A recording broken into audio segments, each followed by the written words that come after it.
Hello, everybody. How's everybody today on this Saturday? Hope everybody's doing okay. I am alive and well. Thank you very much.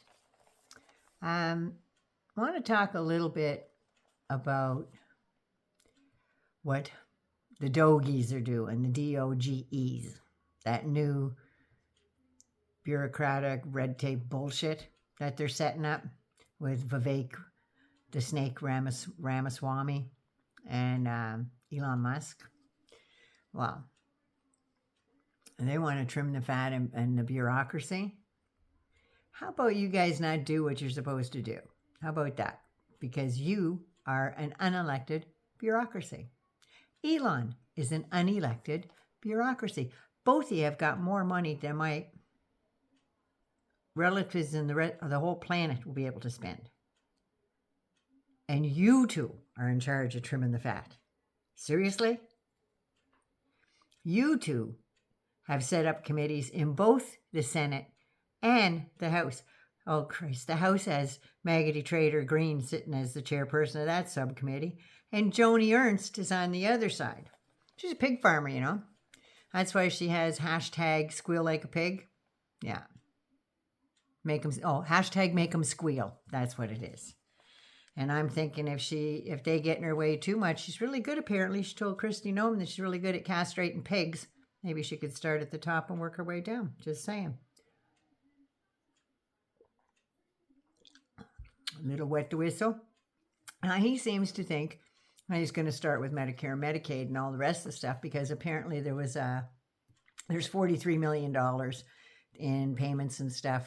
And he doesn't think that the government should be doing that. This doesn't make any sense to him. Well, maybe in his haste to cut millions from Medicare, maybe he could talk to Voldemort there from Florida, Rick Scott. Maybe he can talk to him because he could let him in on all the ins and outs on how to trim away stuff from Medicare. Maybe he could do that because Scott was the co-founder and CEO of Columbia HCA and was stealing massive amounts of money from Medicare and was caught.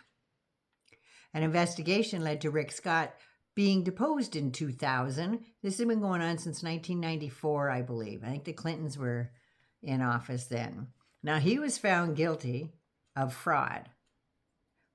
While still, when he went to get deposed, he pled the fifth over 75 times because he's a coward, right? But he and his company ended up pleading guilty anyway to 14 felonies and 3 counts to commit fraud. He and his company were ordered to pay the highest fine ever at the time of $1.7 billion that they had to pay back to Medicare and Medicaid and other government agencies. The largest Medicare-Medicaid fraud ever in the state of Florida or anywhere else for that matter.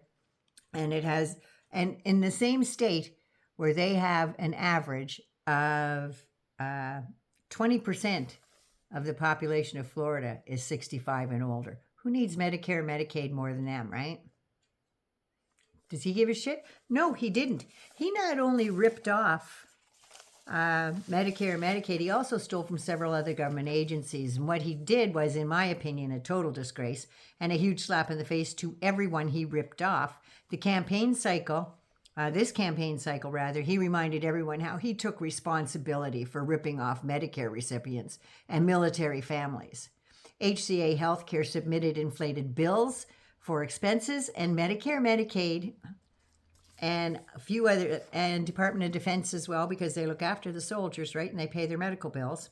Exaggerated severity of diagnoses to get a bigger chunk of reimbursements from the government, right? For Medicare, Medicaid. He structured business deals illegally so Medicare would pay for his corporate expenses. That's a good job if you can get it right. He forced military treatment at one of his 73 hospitals and forced them to stay in the hospital longer so he could reap more money from their pain. Yes. He gave other perks to win doctors over in the amount of like free rent, free office space, and free drugs from hospital pharmacies.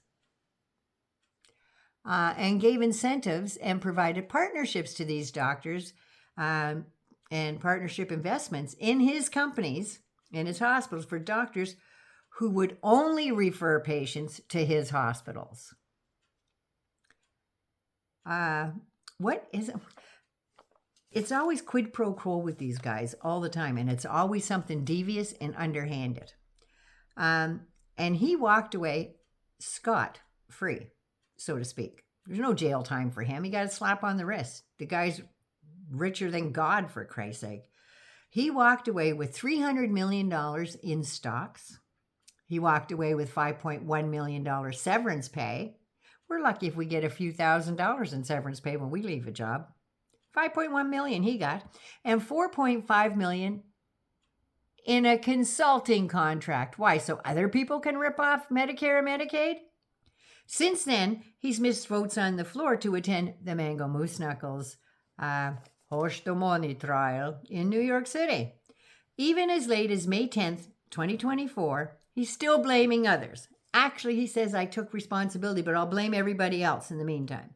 He said he was persecuted over his billions of dollars of Medicare, Medicaid scam and defrauding government agencies, military families, and seniors, and is now blaming it on Hillary Clinton.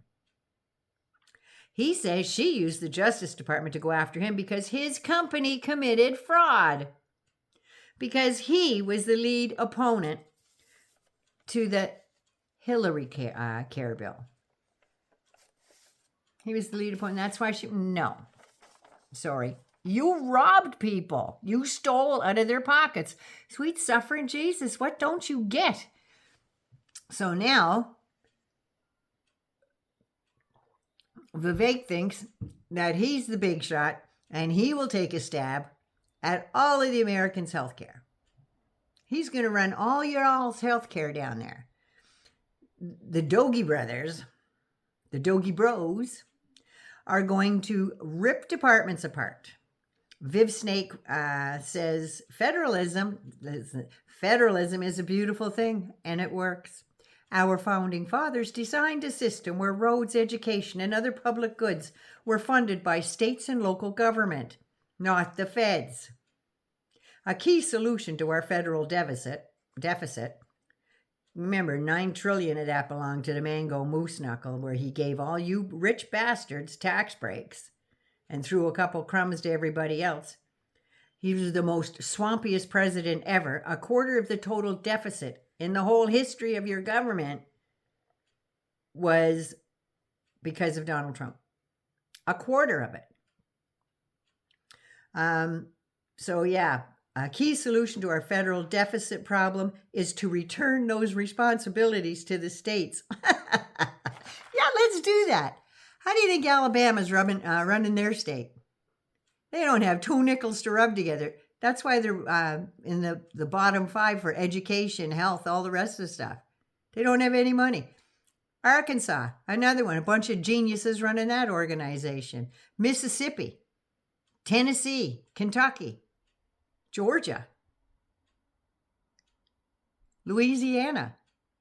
Who do you think funds all those states? If it's not for the bigger states like, I don't know, New York, California. Yeah. Who's funding all them states? You want to leave that shit in the states' hands? God help the people that live in those states, because all the other Democrat states are going to be just fine. They're going to be healthy as hell. Rest y'all. Dominus Padres, Spiritus Sancto. I'm telling you, it's going to get bad. But, yeah, well said, Vivek. Well said. And all you bastards like Elon and Vivek and the team that are getting this new government together have a combined income of over $313 billion. And they're saying that Joe Biden's government was throwing money all over the place. Their combined efforts and salaries in the Biden government was $118 million, not billion, million. So I think, as my grandmother would say, that Vivek and Elon and Maggoty Trader and Joni Erst can all take a long, hard suck of the Americans' collective asses. That's what they can do. Nana loves you. Be good, be safe. Please take care of you first so you can take care of somebody else. Excuse me, that was ISIS, not me. Take care of you. I love you all. Till next time.